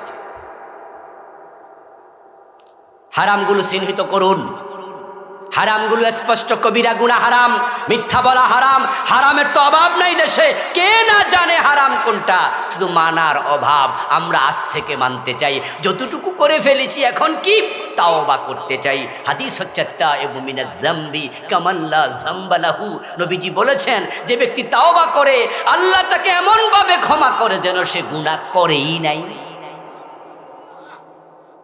কিন্তু মানুষের হক পকেটে রেখে তাওবা করার সুযোগ নাই, তার হক দিয়ে তারপরে তাওবা। বিয়ে করেছেন 10, 20, 50 বছর হয়ে গেছে, দাড়ি সব পেকে গেছে, এখনো বউয়ের মহারানা দেন নাই, এমন স্বামী কি 2-4 জন এখানে আছে? আপনি স্বামী নয়, আপনি আসামি। যারা বউয়ের মোহর দেন নাই তারা এখনো কি আসামি। বাপ মরছে 10 বছর, মা মরছে 5 বছর, বোনের হক এখনো দেন না। বোনে যদি না নেয় সেটা ভিন্ন কথা, কিন্তু বোনে চায় আপনি দেন না, আপনিও আসামি। তার হক তার কাছে দিয়ে দেন, তার উপরে তওবা করেন। প্রিয় ভাইয়ের, আসুন না আমরা আজকের সামিয়ানার নিচে যেভাবে বসে আছি, আমরা আল্লাহর জান্নাতে একসাথে এভাবে প্রবেশ করতে চাই। আল্লাহ তুমি তৌফিক দাও, সবাই জোরে বলেন আমিন। সেই জন্য একটা কাজ করলে সবটা সহজ হবে। ওয়াজ কঠিন ছিল, সহজ করে দিচ্ছে। আল কানাআ, আল কানাআ, আল কানাআ। সহজ হবে তখন, স্বল্পে তুষ্ট হবেন যখন। সিদ্ধান্ত নেবেন, এক বেলা খাবো, হারাম খাবো না। শুটকি দিয়ে খাবো, পোলাও কোরমা দরকার নাই, হারাম খাবো। আমার সামর্থ্য আছে সাইকেল কেনার, আমি জিপ কিনতে যাব না। সামর্থ্য আছে কুড়ে ঘর, আমার বিল্ডিং দরকার নাই, আমি হালালের উপরে যথেষ্ট থাকবো। হালাল ভাবে কোটি টাকা আসবে, ওয়েলকাম। ধনী হতে তো ইসলাম মানা করে নাই। হালাল ভাবে টাকা কামাইয়া তো ওসমান হয়েছেন সবচেয়ে ধনী মানুষের একজন। কিন্তু হারাম ভাবে পকেটে 1 টাকা ঢুকতে আমরা দেব না। আপনাকে আল্লাহ বানানোর আগে আপনার রিজিক লিখছে। রিজিক নিয়ে এত বেশি টেনশন করেন না, এত বেশি হাউতাস করা দরকার নাই। ওসিলা ধরেন, ওসিলা ওসিলা ওসিলা। কারণ আমরা আসলে যে টাকা কামাচ্ছি না, এটা আমরা কামাইতে পারতাম না যদি রিজিকে লিখা না। ভাই, ব্যবসা করতে গিয়ে ফকির হয়ে গেছে এমন লোক কি বাংলাদেশে নাই? দেউলিয়া হয়ে গেছে, দেউলিয়া। আরে ব্যাংক পর্যন্ত দেউলিয়া হয়ে যায়, আর আপনি আর আমি কি? আবার গরিবের ছেলে এখন শত শত কোটি টাকার মালিক, ব্যবসা করে হালাল ভাবে উন্নত হয়ে গেছে, এমন 2-4 জন আছে। ডিবি লটারি লেগে আমেরিকা চলে গেছে, অথচ রিক্সাওয়ালার ছেলে এখন মাসে 5 লাখ টাকা বেতন পায়, 10 লাখ টাকা বেতন। রিজিক নির্ধারিত, আপনি হারাম খাওয়া দরকার নাই। আর হারাম যদি খাইতে থাকেন, আল্লাহ হারামে আরাম রাখে না। একটা ছেলে মাস্তান হবে, আর একটা আপনার মদখোর হবে, মেয়েটার ক্যান্সার হবে, নিজের হার্ট নষ্ট হয়ে যাবে, এমন পেঁচগি লাইগা যাবে, দেখবেন যে এসি গাড়িতে চলে ঠিক, এসি রুমে থাকে ঠিক, ঘুমের ট্যাবলেট না খাইলে ঘুমেও ধরে না। এমন দুশ্চিন্তা মাথায় আল্লাহ ঢুকাই দিছে, এখন ট্যাবলেট খাইও ঘুমাই। আর রিক্সাওয়ালা ওই গরিব হারাম খায় না, এই জন্য তার জীবনে অভাব আছে কিন্তু আরামের অভাব নাই। সে রিক্সা চালাইয়া ঘরে গেছে, রাতে 9টা 10টা বাজে, খাইতে বইয়া এমন খাওয়া খায়, লবণ দিয়াই 2 প্লেট, বউ তরকারি আনার আগে 1 প্লেট অলরেডি শেষ। শুধু ডিম বাজি দিয়ে 3 প্লেট খেয়ালায়, আর হাজারো কোটিপতি বাংলাদেশে আছে। ডাক্তার বলে দিছে সকালবেলা 1টা রুটি খাবেন, শুধু পাতলা, তাও 100 টাকার বেশি গম নয়। আর দুপুর বেলায় ভাত খাইলে কাফ দিয়া অর্ধেক, আর রাতের বেলা পাবলিক খাবে, আপনি শুধু চাইয়ে থাকবেন। কি লাভ? খাইতে পারলা না হারাম কামাইয়া, শত শত কোটি টাকার মালিক হইলা, কবরে যাওয়ার সময় কি টাকা পয়সা নেয়ার সুযোগ আছে? তো খাইতেও পারলা না, নিতেও পারলা না, থেকে গেল দুনিয়ায়। কিন্তু কবরে ফেরেশতা শুধু তোমারে আগে ফিরাইতেই থাকবে। তো মায়ের খাইছে শুধু বোনাস পাও। আল্লাহ তুমি হারাম থেকে আমাদের বেঁচে থাকার তৌফিক দাও, সবাই বলেন আমিন। সাহেবুল বাইত আদরা বিমা ফি। আলোচনা শেষ দিকে উঠবেন না, বিখ্যাত আরবি প্রবাদ শুনালাম। বাংলা অর্থ হলো বাড়ির মালিক ভালো জানে বাড়িতে আছে কি। আমরা কে ওজনে কম দেই, কে মালে বেজাল দেই, কেউ মানুষ ঠকাই, কে হারাম খাই, কে গোশ খাই, কে সুদ খাই। আপনারটা আমি জানি না, আমারটা আপনি জানেন না, কিন্তু নিজেরটা আমরা নিজেরা তো জানি। তো সিদ্ধান্ত আমি নেব আজকে। আমার মা, আমার বোন, আপনাকে বলছি যারা মহিলা প্যান্ডেলে আছেন, আপনার স্বামীর যখন দেখবেন আয়ের চেয়ে ব্যয় বেশি, তখন আপনি স্ত্রী হিসাবে হিসাব নেবেন, তুমি বেশি টাকা খরচ করো, পাও কোথায় বলো। আমার বোন আপনি বলে দেন, আমরা কম খাবো, হারাম খাবো না, শুটকি দিয়ে খাবো, বোয়াল মাছ খাবো না, আমার ঘরে গোশের টাকার কোনো খাবার আসবে না। আপনার বুক পবিত্র রাখুন, হারাম খায়া বুকে দুধ জমায়া সন্তানকে খাওয়াবেন না। পেট পবিত্র রাখুন, আপনার পেট থেকে হাসান হোসাইনের জন্ম হবে। আল্লাহ তুমি সেভাবে চলার তৌফিক আমাদের দাও। আবারও বলেন আমিন।